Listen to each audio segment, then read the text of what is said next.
Năm 1127 công nguyên, quân Kim công hãm Khai Phong, Huy Tông, Khâm Tông cùng 3.000 hoàng tộc bị quân Kim bắt đưa lên Bắc, sự gọi là Tĩnh Khang chi biến. Bắc Tống từ đó diệt vong.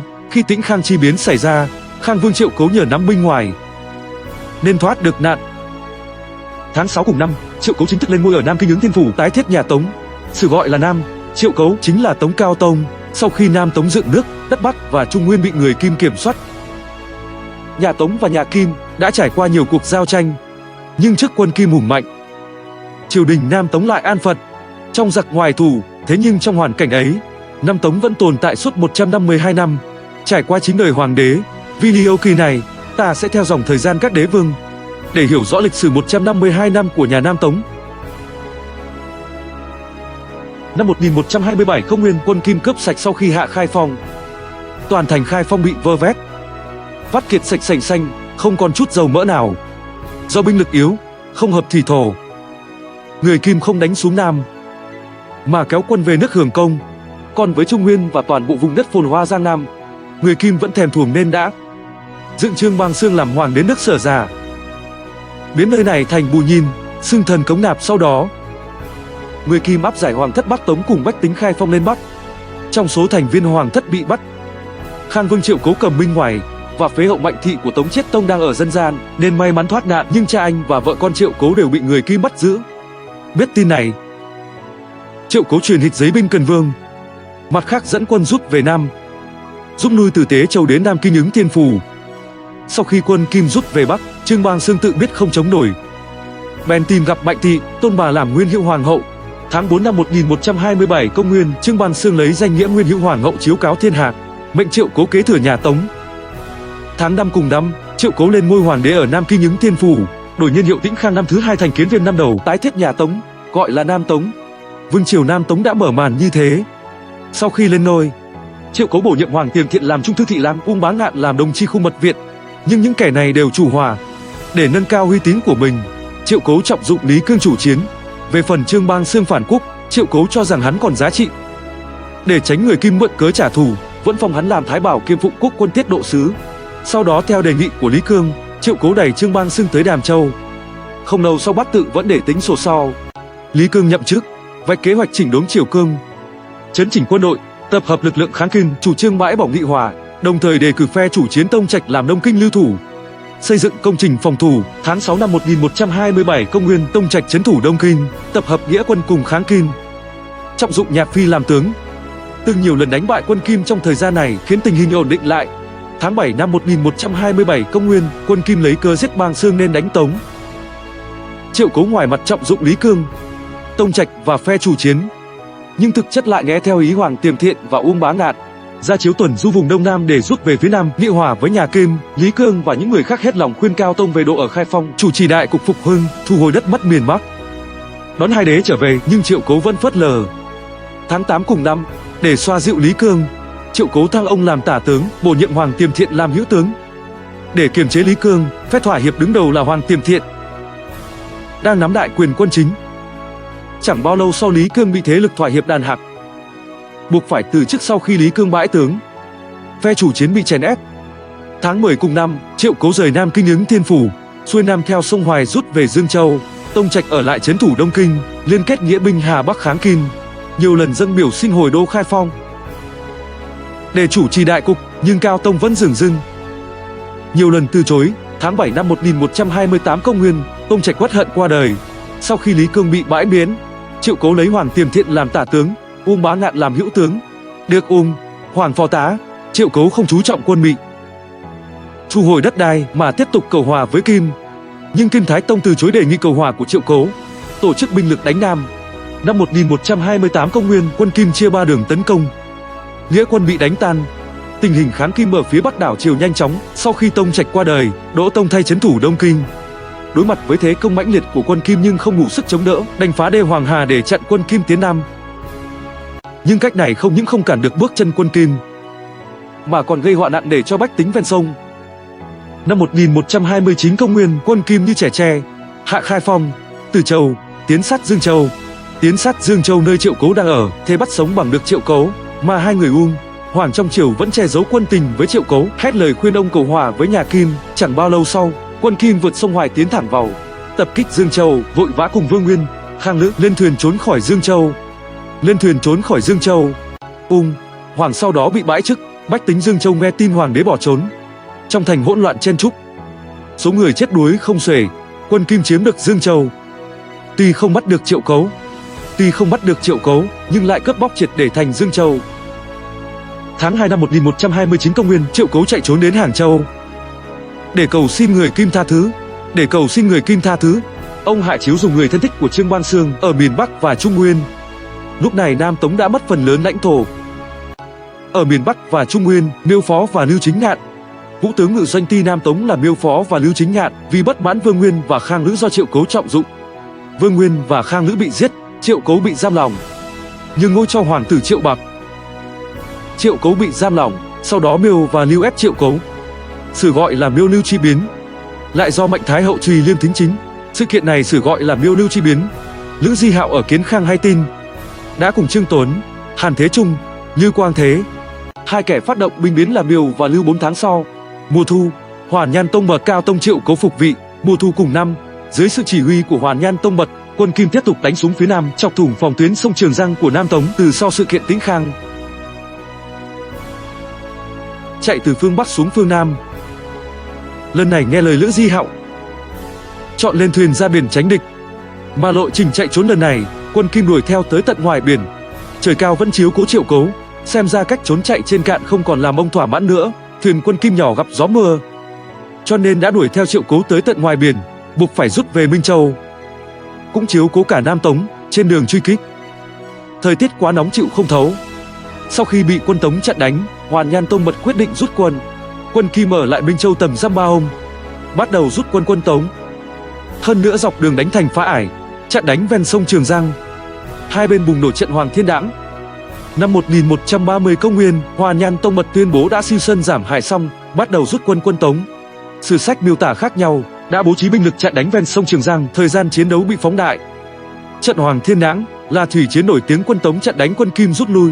Các sử sách khác nhau đều miêu tả khác về trận này, đặc biệt là Tống Sử và Kim Sử về binh lực hai bên tham gia. Thời gian chiến đấu đều có vẻ phóng đại, nhưng thực tế, Hàn Thế Trung của quân Tống dựa vào hiểm trở sông Trường Giang. Tuy nhiên về giai đoạn sau, ngăn chặn quân Kim vượt sông về Bắc, gây tổn thất không nhỏ cho quân Kim. Đây là một trận thắng hiếm hoi, khiến quân Tống tổn thất nặng nề, nên có quan điểm cho rằng trận này khiến quân Kim từ đó không dám tùy tiện vượt sông. Giang Sơn nửa vách Nam Tống tạm thời được bảo toàn.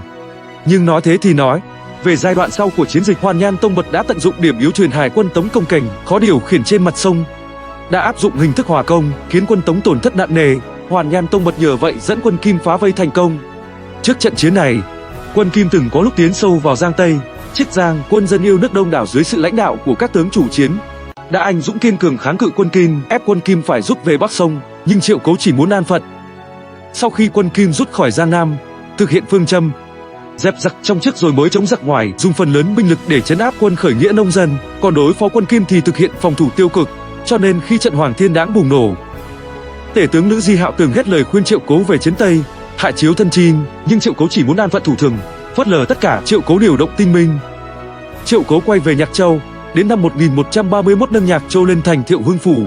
Triệu Cấu ở đây tổ chức lại cấm vệ quân, điều chỉnh cơ cấu tổ chức, nhấn mạnh tầm quan trọng của triều đình trong việc kiểm soát quân đội. Trong thời gian này, chỉ là con bài để nghị hòa, trấn áp Kinh Hồ. Quân khởi nghĩa nông dân cùng thổ phỉ ở các độ Giang Tây, Phúc Kiến từng làm việc cho người Kim. Mặt khác bổ nhiệm Nhạc Phi, Hàn Thế Trung, Trương Tuấn phụ trách phòng thủ vùng Giang Hoài theo khu vực để chống quân Kim Nam Hạ. Thế nhưng bố trí quân sự của ông ta để kiềm chế các tướng chủ chiến như Nhạc Phi. Sau đó, Triệu Cấu lấy lý do vận tải Thiệu Hưng bất cập nên rời giá đến Lâm An. Từng làm việc cho người Kim, ngư sử trung thừa cũ của Bắc Tống là Tần Cối dưới trướng Hoàn Nhan Xương đã quay về Nam vào tháng 9 năm 1130, bị anh em Ngô ra giáng đòn nặng. Đến năm 1131 công nguyên, Tần Cối chủ trương nghị hòa được Triệu Cấu trọng dụng để áp chế và kiềm chế các tướng chủ chiến như Nhạc Phi. Sau khi hành động quân sự siêu sơn giản hải của nhà Kim kết thúc, Hoàn Nhan Tông Mật dẫn quân đánh tan quân Tống trong trận Phú Bình. Trương Tuấn chiếm phần lớn Thiểm Tây, nhưng trong trận Hòa Thượng Nguyên, các châu quận chiếm được đều thất thủ. Khu vực Tương Hán cũng bị mất. Nước Kim đã dựng Lưu Dự làm hoàng đế bù nhìn, thành lập chính quyền Ngụy Tề.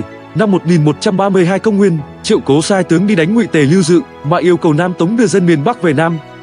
Nhưng Lưu Dự nhờ sự giúp đỡ của nhà Kim nên cuối cùng đã đánh bại quân Tống. Những châu quận mà quân Tống chiếm được đều lần lượt thất thủ, ngay cả khu vực Tương Hán cũng bị mất. Năm 1133 công nguyên, nước Kim sai sứ giả đến Nam Tống.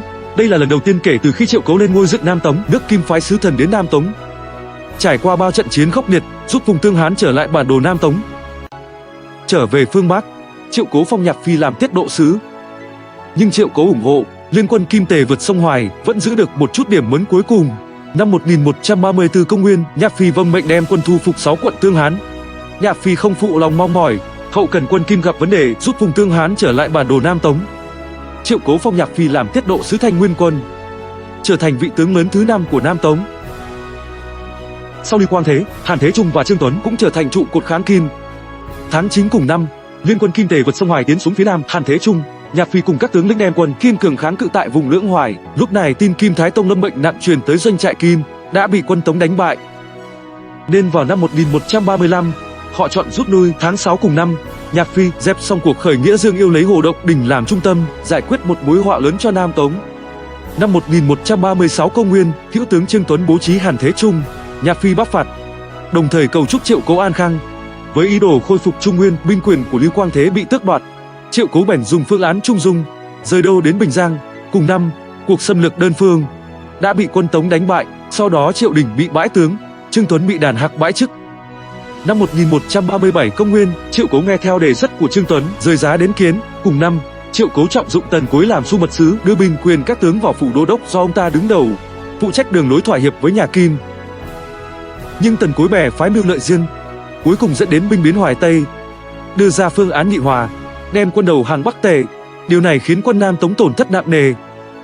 Chẳng bao lâu sau, Trương Tuấn liền bị đàn hạc bãi chức. Triệu Cố cất nhắc Triệu Đình làm tả tướng. Cùng năm, Triệu Cố tái trọng dụng Tần Cối làm su mật sứ, chủ trì việc nghị hòa với nhà Kim.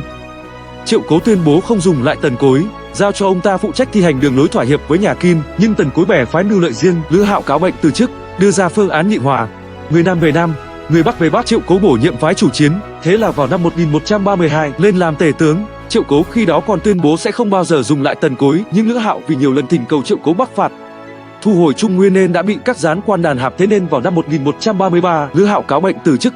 Từ khi Triệu Cố lên ngôi hoàng đế, việc thay đổi nhân sự tài hữu tướng rất thường xuyên. Một mặt Triệu Cố bổ nhiệm người thuộc phái chủ chiến lên làm tể tướng, mặt khác lại bổ nhiệm người thuộc phái chủ hòa, để đạt được sự kiềm chế lẫn nhau giữa quyền tể tướng. Mặt khác, Triệu Cố lại hy vọng lấy chiến thúc đẩy hòa, dùng phái chủ chiến để tăng vị thế nghị hòa với Kim. Cho nên từ khi Triệu Cố xưng đế, chiến lược của ông không phải là thu hồi đất phương Bắc, mà là thông qua phương thức vừa đánh vừa hòa để củng cố cục diện và nền tảng thống trị. Nhưng Triệu Cố tái trọng dụng Tần Cối, đi ngược lại lời hứa ban đầu của mình, đồng nghĩa với việc Nam Tống bắt đầu thỏa hiệp toàn diện. Năm 1137 công nguyên, Triệu Cố sai Vương Luân đi xứ Kim, đề xuất với người cầm quyền nhà Kim là Hoàn Nhan xưng phế chất Lưu Dự, cho phép nghị hòa và trả lại đất Hà Nam, với điều kiện Nam Tống xưng thần cống nạp. Triều Kim đồng ý nghị hòa. Tháng 11 cùng năm, nhà Kim phế Lưu Dự làm thục vương. Sau đó, Triệu Cố sai Vương Luân lại đi xứ nhà Kim để thực hiện các điều khoản nghị hòa. Năm 1138 công nguyên, Triệu Cố rời đô từ Kiến Khang về Lâm An. Lâm An trở thành kinh đô thực tế của Nam Tống. Tháng 3 cùng năm, Triệu Cố bổ nhiệm Tần Cối làm hữu tướng, để ông ta đứng ra thi hành đường lối nghị hòa với nhà Kim. Tháng 5 cùng năm, Vương Luân cùng sứ Kim đến Lâm An. Tin tức nghị hòa với nhà Kim từ đó được công khai, vấp phải sự phản đối dữ dội từ triều đình và dân gian. Nhưng Triệu Cố vẫn kiên quyết nghị hòa. Tháng 10 cùng năm, Triệu Cố lần lượt bãi chức tham tri chính sự của Lưu Đại Trung, tước vị tể tướng Triệu Đình, giao toàn bộ quyền nghị hòa cho Tần Cối. Bắt đầu thời kỳ Tần Cối một mình nắm quyền. Tháng 12 cùng năm, Triệu Cố sai Tần Cối quy nhận chiếu thư nhà Kim, Nam Tống xưng thần cống nạp cho Kim, để đổi lấy việc Kim trả lại đất Hà Nam và Thiểm Tây của Lưu Dự. Năm 1139 công nguyên, Triệu Cố sai Vương Luân lần thứ tư đi xứ Kim, để ấn định thời gian nghị hòa. Nhưng nội bộ nhà Kim xảy ra chính biến. Hoàn Nhan xưng người chủ trì việc nghị hòa với nhà Tống đã thất thế, phản đối việc giao trả vùng Hà Nam. Hoàn Nhan tông bật chủ trương giữ Thiểm Tây Yên nắm quyền, sứ thần Nam Tống bị Kim bắt giam. Năm 1140 công nguyên, nhà Kim xé bỏ hiệp ước nghị hòa, phát động Nam xâm, vùng Hà Nam và Thiểm Tây lại rơi vào tay nhà Kim. Quân dân Nam Tống phản kích. Lưu Ứng lưu thủ Đông Kinh đã giành đại thắng Thuận Xương vào tháng 6. Nhạc Phi đem quân bắc phạt. Đại thắng ở Yển Thành, Dĩ Xương tháng 7. Đánh bại chủ lực quân Kim, lần lượt thu hồi các thành Trịnh Châu, Lạc Dương. Cục diện bắc phạt kháng Kim rất tốt đẹp. Thế nhưng khi quân Kim liên tiếp bại lui, Triệu Cố người coi chủ trương thỏa hiệp cầu an làm quốc sách, hạ lệnh cho các đạo quân Tống rút về. Điều này khiến cho những vùng đất mà Nhạc gia quân thu hồi được bị người Kim chiếm lại. Năm 1141 công nguyên, Triệu Cố tước binh quyền Nhạc Phi, Hàn Thế Trung. Để tỏ rõ quyết tâm nghị hòa với Kim, tháng 11 cùng năm, Nam Tống và Kim đạt được hiệp ước. Hai bên định ra việc nhà Tống xưng thần với nhà Kim, Kim sách phong Triệu Cố làm vua, hai nước phân định biên giới, phía đông lấy sông Hoài làm ranh giới, phía tây lấy Đại Tán Quan, nam thuộc Tống, phía bắc thuộc Kim. Tống cống nạp Kim 25 vạn lượng bạc, 25 vạn tấm lụa. Từ năm Thiệu Hưng thứ 12, mỗi mùa xuân vận chuyển đến biên giới Nộc. Hiệp ước này sử sách gọi là Hiệp ước Thiệu Hưng. Hiệp ước Thiệu Hưng đã ấn định quan hệ bất bình đẳng về chính trị giữa Tống và Kim, chấm dứt tình trạng chiến tranh kéo dài hơn 10 năm, hình thành cục diện Nam Bắc đối đầu. Tháng 1 năm 1142 công nguyên, Triệu Cố, Tần Cối dựng án oan cha con Nhạc Phi, hãm hại bằng tội danh Mạc Tu Hữu, một danh tướng ái quốc, cứ thế chết trong tay người nhà. Hiệp ước Thiệu Hưng nhục nhã được thực hiện. Nhà Kim thấy Nhạc Phi và các tướng lĩnh đã bị sát hại, bèn đưa linh cữu Tống Huy Tông và Sinh Mẫu trở về Nam Tống. Nguyện vọng cầu hòa của Triệu Cố được nhí. Nhưng vô số tướng lĩnh ái quốc kháng Kim cùng đông đảo quân dân, xương cốt chưa lạnh, máu và nước mắt đổ ra uổng phí. Sau khi hiệp ước đạt được, theo quy định nhà Kim, Tần Cối trở thành tể tướng suốt đời. Trong hơn 10 năm sau đó, Triệu Cố tuy kiêng kỵ Tần Cối, nhưng lại không thể không trọng dụng Tần Cối để duy trì cục diện cầu an, dung túng cho sự chuyên quyền hống hách của hắn, loại bỏ bề tôi chủ trương kháng chiến. Nhiều quan lại chủ chiến và đối thủ chính trị bị Tần Cối bức hại, giáng chức. Năm 1155 công nguyên, Tần Cối bệnh nặng, hắn còn mưu tính để vợ mình là Vương Thị kế nhiệm tể tướng, nhưng bị Tống Cao Tông Triệu Cố bác bỏ, chẳng bao lâu sau thì mất. Sau khi Tần Cối chết, quan lại chủ chiến đàn hạp Tần Cối nhắc lại ý định bắc phạt. Triệu Cố không mảy may động tâm, kiên quyết tuân thủ hiệp ước, đúng hạn nộp cống phẩm, dịp lễ Tết đều gửi tặng lượng lớn quà mừng. Nhưng mặt khác, Triệu Cố sau đó tích cực tiến hành cuộc vận động Thiệu Hưng canh tân, chấn chỉnh tệ nạn thời bấy giờ, tái cấu trúc hệ thống chính trị, dọn dẹp vây cánh Tần Cối, minh oan cho những sĩ nhân từng bị chèn ép và bức hại trong thời kỳ Tần Cối chuyên quyền, chấm dứt cục diện chính trị bè phái tể tướng, bầu không khí chính trị thư thái, trong sáng. Năm 1161 công nguyên, quan hệ Tống Kim lại căng thẳng. Nhà Kim đơn phương xé bỏ hiệp ước. Hoàn Nhan Lượng thống lĩnh quân Kim Nam xâm. Triệu Cố lại muốn trốn khỏi Lâm An. Đối mặt tình hình căng thẳng, Ngô Dận Văn dẫn dắt quân dân đánh tan quân Kim trận Thạch Sách, chặn đứng thành công việc quân Kim vượt sông Nam xâm. Hoàn Nhan Lượng thất bại tại Thạch Sách, ra lệnh quân Kim cưỡng ép vượt sông, gặp binh biến và bị giết. Mà đối mặt với một cục diện tốt đẹp nữa, Triệu Cố lại chấp nhận yêu cầu nghị hòa của người Kim, thả cho chủ lực quân Kim rời đi. Tháng 3 năm 1162 công nguyên, Triệu Cố tiếp sứ Kim ở Lâm An, đồng thời lại sai sứ thần đi sứ nhà Kim, hy vọng đòi lại Hà Nam, Chiểm Tây. Thế nhưng triều Kim không đồng ý yêu cầu của ông. Chẳng bao lâu sau, Triệu Cố cảm thấy mệt mỏi, nhường ngôi cho con nuôi Triệu Thận. Triệu Thận là Tống Hiếu Tông, còn bản thân Triệu Cố với tư cách Thái Thượng Hoàng, ngư về cung đức thọ hưởng tuổi già. Sau khi Hoàn Nhan Lượng thất bại, tiếng gọi bắc phạt ở Nam Tống dâng cao bất thường. Triệu Thận không chịu cảnh xó Đông Nam, vừa lên ngôi đã mưu đồ chấn hương, xuất binh khôi phục Trung Nguyên, cho nên Triệu Thận trọng dụng đại thần chủ chiến Trương Thuấn, đồng thời hạ chiếu minh oan cho các tướng lĩnh kháng Kim như Nhạc Phi. Vây cánh của Tần Cối trong triều bị trục xuất, phe chủ chiến chiếm ưu thế. Hành động này tỏ rõ sự ủng hộ của Triệu Thận đối với phái chủ chiến, triều đình và dân gian vì thế mà phấn chấn hẳn lên. Năm 1163 công nguyên, Triệu Thận muốn thu hồi đất Bắc, nâng cao địa vị trong quan hệ Tống Kim, phát động Long Hưng bắc phạt.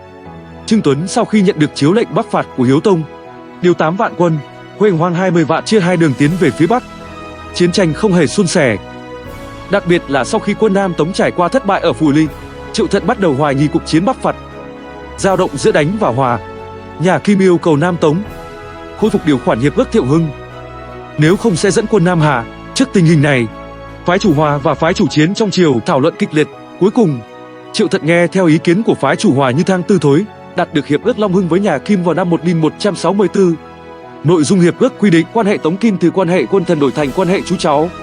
Nam Tống đem toàn bộ vùng đất đã thu hồi trả lại cho nhà Kim, tuế cống của Nam Tống cho nhà Kim đổi thành tuế tệ, giảm từ 25 vạn lượng bạc, 25 vạn tấm lụa xuống còn mỗi thứ 20 vạn. Từ đó Triệu Thận không bắc phạt nữa. Tới đây, cuộc chiến bắc phạt kéo dài hơn 1 năm đã kết thúc. Sau khi hiệp ước Long Hưng ký kết, Hiếu Tông không chịu thỏa hiệp, vẫn ý định thu hồi đất đã mất. Thế là Triệu Thận nắm giữ đại quyền bổ nhiệm nhân sự, tự mình xử lý chính sự, mà theo sự qua đời lần lượt của các đại thần nguyên lão phái chủ chiến, phe thỏa hiệp chiếm thế thượng phong. Năm 1167 công nguyên, lão thần kháng Kim chỉ còn lại duy nhất Ngô Dận Văn một người. Thế là Hiếu Tông cất nhắc Ngô Dận Văn làm Chi Xu Mật Viện Sự, tham gia quân vụ, vạch kế hoạch bắc phạt lớn cho ông. Đến năm 1169, thăng Ngu Dận Văn làm tể tướng, và Ngu Dận Văn cũng trở thành đại diện chủ chốt của phái kháng chiến trong triều. Năm 1174 công nguyên, Ngu Dận Văn qua đời tại nhiệm, triều đình nhà Tống từ đó không bao giờ xuất hiện một trọng thần có tiếng tăm lừng lẫy và kiên quyết chủ chiến như Ngu Dận Văn nữa. Triệu Thận dần đánh mất Hoài Bão, khôi phục Trung Nguyên. Cùng thời kỳ, nhà Kim xuất hiện thời kỳ đại định chi trị dưới thời Kim Thế Tông. Triều đình nhà Tống không tìm được cớ bắc phạt để phá hoại hiệp ước, thế là Triệu Thận rời trọng tâm sang phát triển chính trị kinh tế trong nước. Từ năm 1181, Triệu Thận thay đổi thói quen thay đổi tể thần thường xuyên, trọng dụng Vương Hoài nhiều năm, và dưới sự phò tá của Vương Hoài và những người khác, Cứu Tông mở ra càn thuần chi trị, khiến Nam Tống hiện lên cảnh tượng chính trị phồn vinh, thiên hạ thái bình. Nhưng cuộc tranh chấp giữa hòa và chiến chưa dừng theo việc bắc phạt và xây dựng đất nước mà chấm dứt, mà đã đi sâu vào lĩnh vực tư tưởng. Thời kỳ này, học phái đạo học của nhà triết học Chu Si dần hình thành. Chu Si đưa ra chủ trương bảo tồn thiên lý, diệt nhân, rồi con Trần Lượng lại cho rằng đạo vua theo quan niệm của nho sĩ chỉ là lời bàn hủ lậu, học thuyết tạo ảnh hưởng rộng rãi.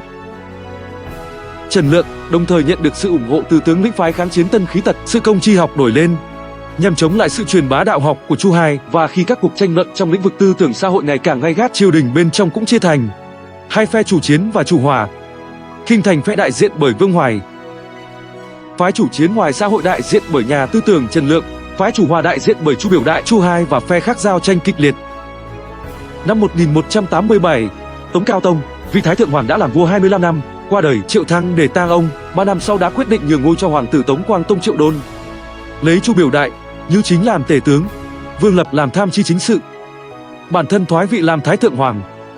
Tống Quang Tông vừa lên ngôi, thể chất yếu ớt, nhiều bệnh, không thể xử lý bình thường chính sự triều đình, còn hoàng hậu Lý Phượng Dương tính tình Quang Tông vốn nhút nhát, mọi việc quyết định dựa vào bà, khiến đại quyền rơi vào tay họ Lý. Họ Lý vô cùng bất tài, cũng chẳng có hứng thú tham gia chính sự, lợi dụng quyền lực trục lợi nhà mẹ đẻ. Cơ bản là họ hàng nhà họ Lý chẳng có họ hàng xa cũng được phong quan để vơ vét khối tài sản khổng lồ của xã hội. Quang Tông không thể xử lý chính sự, hoàng hậu họ Lý lại không có tâm trí xử lý chính sự, triều chính đều bị các quan lại phản chiến chủ hòa thao túng. Năm 1190, Chu Biểu Đại bị đàn hạp, bị bãi tướng, Như Chính thăng chức, một mình chuyên quyền tể tướng, không từ thủ đoạn đàn áp phái chủ chiến. Thời gian trị vì của Tống Quang Tông Triệu Đôn vô cùng bất ức. Một mặt là hoàng hậu họ Lý chuyên quyền lực của ông bị kìm hãm rất lớn. Mặt khác, dưới sự ly gián, khiêu khích của Lý Hậu mang dụng ý xấu và hoạn quan, quan hệ giữa Triệu Đôn và cha là Triệu Thị cũng tụt dốc không phanh. Áp lực tâm lý và tinh thần của ông ngày càng lớn, dẫn đến xuất hiện các triệu chứng nghi ngờ vô cớ và cực đoan cố chấp.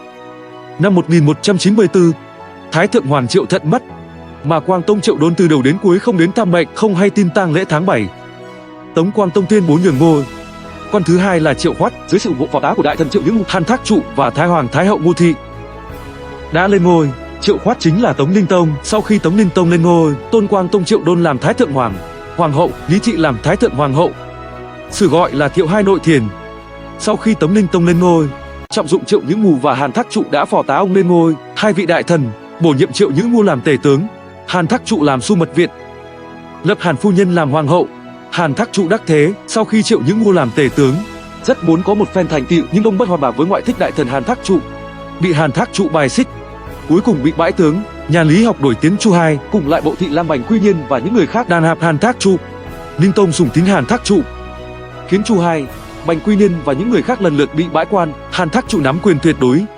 Năm 1195, Ninh Tông dưới sự mưu của Hàn Thác Trụ phát động Khánh Nguyên Đảng cấm. Ninh Tông ra lệnh cấm đạo học, định lễ học là ngụy học, lập ra danh sách ngụy học địch đảng. Những người có tên trong đảng tịch đều chịu mức độ trừng phạt khác nhau. Phàm là những người có quan hệ với họ đều không được làm quan hay tham gia kỳ thi khoa cử.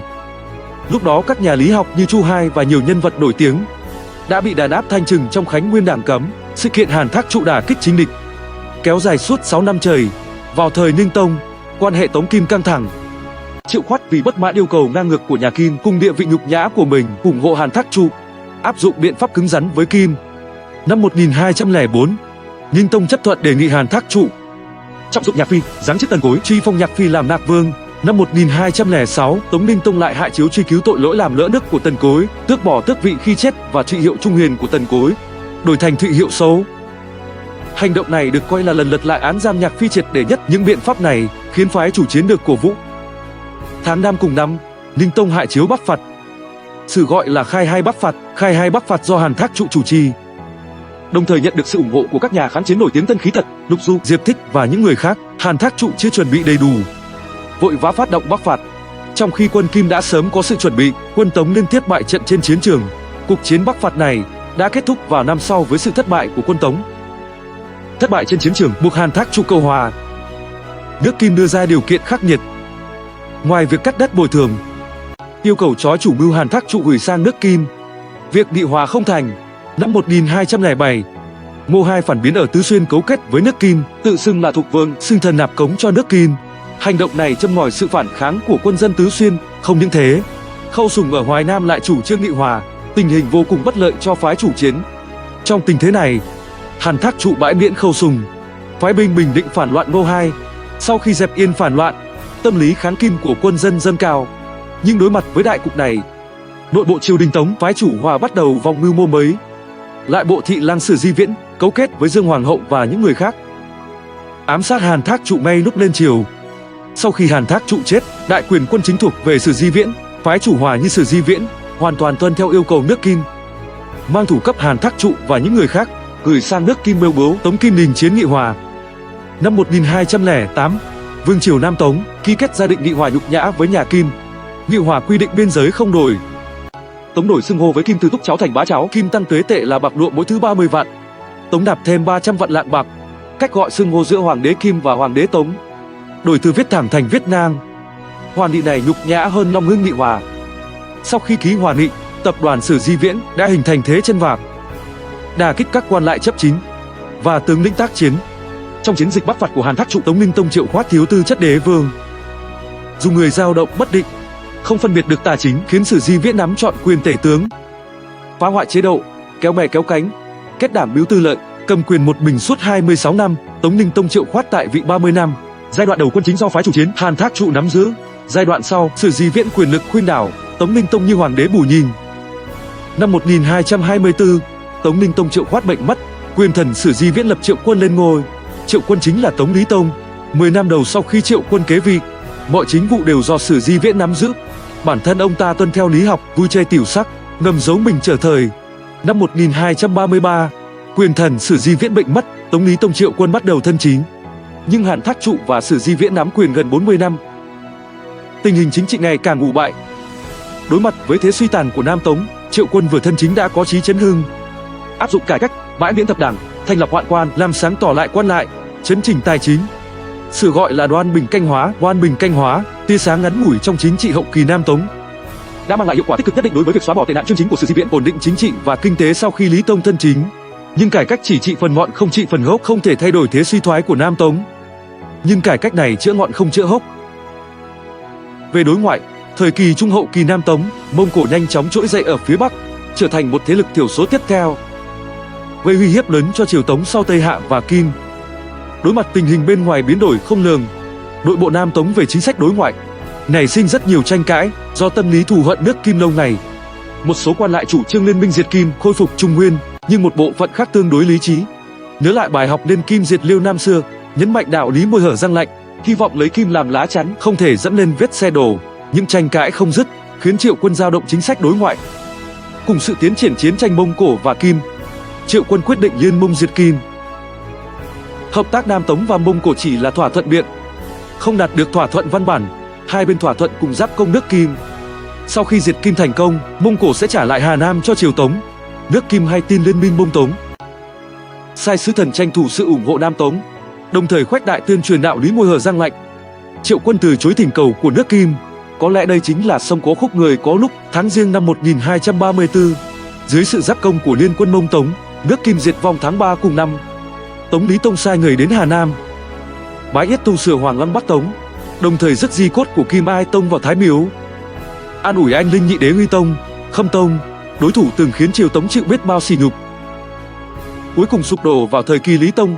Tuy nhiên lịch sử luôn trùng hợp một cách kỳ lạ. Khi Tống Mông nghị hòa diệt Kim, không ký kết thỏa thuận văn bản, không quy định rõ quyền sở hữu khu vực Hà Nam. Sau khi nước Kim diệt vong, khu vực Hà Nam đã trở thành vùng lãnh thổ tranh chấp của hai bên. Tháng 5 năm 1234, Tống Lý Tông hạ lệnh thu phục Tam Kim.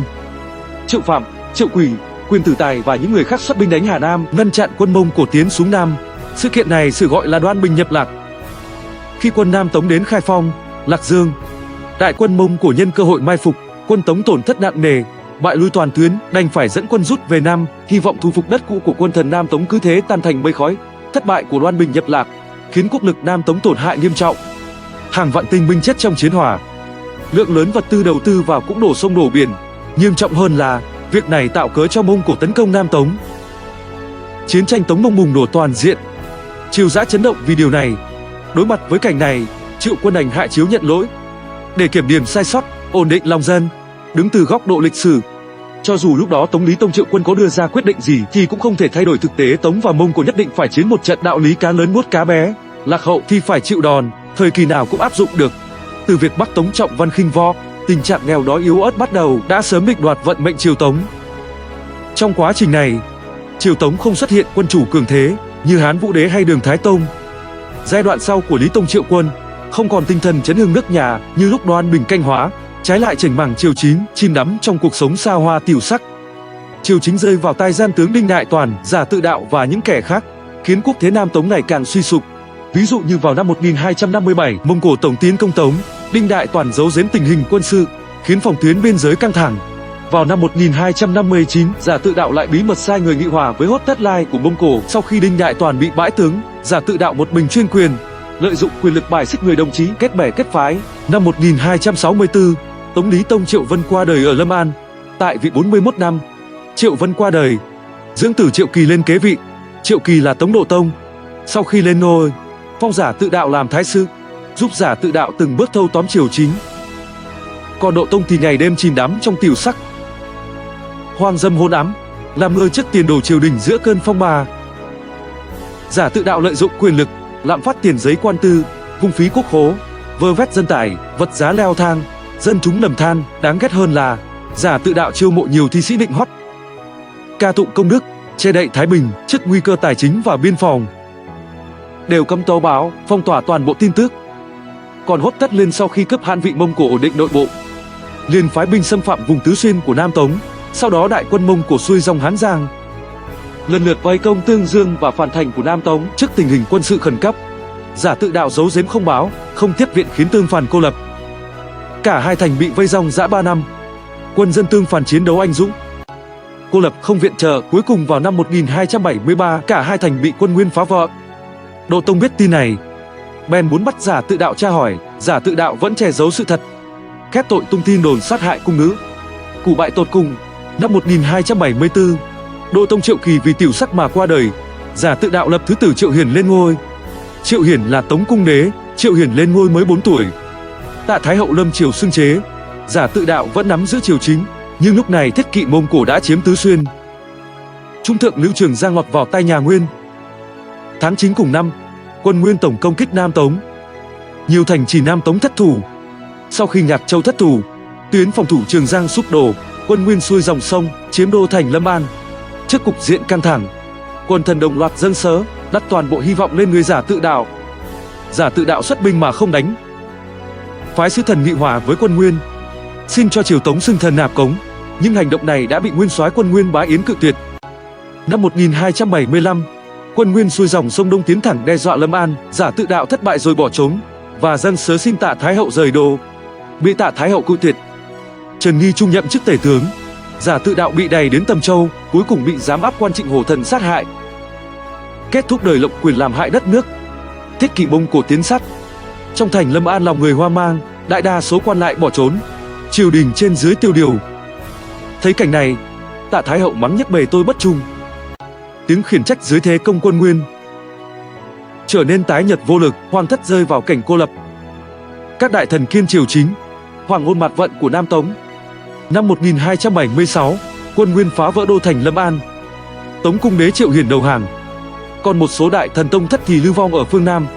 Sau khi Tống Cung Đế đầu hàng, bị Hốt Tất Liệt giáng làm Anh quốc công.